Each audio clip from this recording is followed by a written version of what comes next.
Escape from Pleasant Point, an Evelyn North Stewart origin story by Leanna Renee Hieber.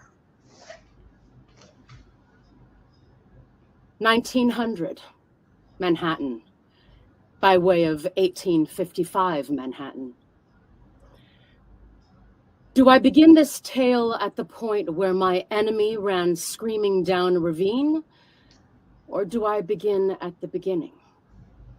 I suppose, in the interest of a narrative where such a dire result is cheered as a victory, one must first appreciate the struggle that precipitated it. Here in this new era of the New World, 1900, can we even imagine such a number as this?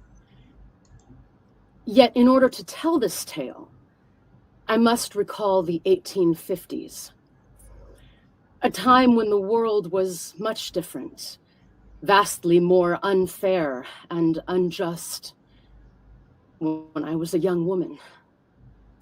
A time I would just as well have blocked out.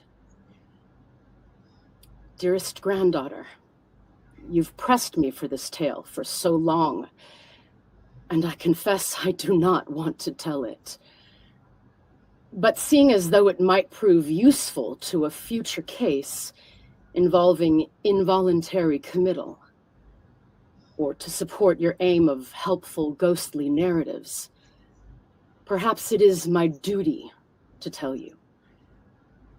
Take these words, you and the spirits, and turn them into something that brings light to darkness.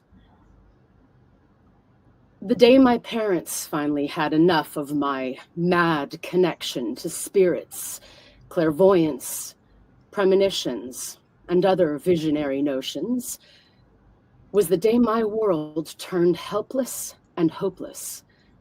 And damn it all if my worst days weren't yet ahead of me.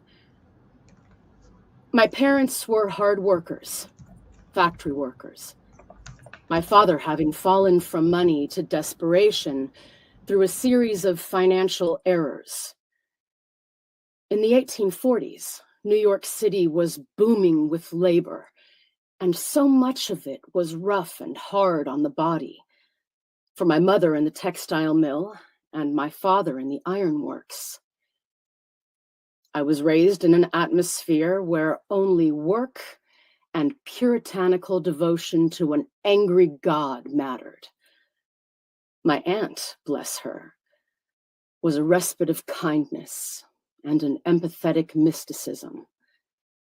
But I was not with her often, as she was far upstate. My awareness of spirits and the sensitivities that moved me, of the way I intuited things about the world around me before hearing any of the details, were all out of place in a home where the only storytelling was a biblical parable, and the only praise came if I kept quiet and did my chores early. My best friends, my only friends, were specters. I couldn't often see the spirits, but I always felt them. A cool presence at my side, an eerie whisper on the breeze, and the unmistakable way they asked me to help them.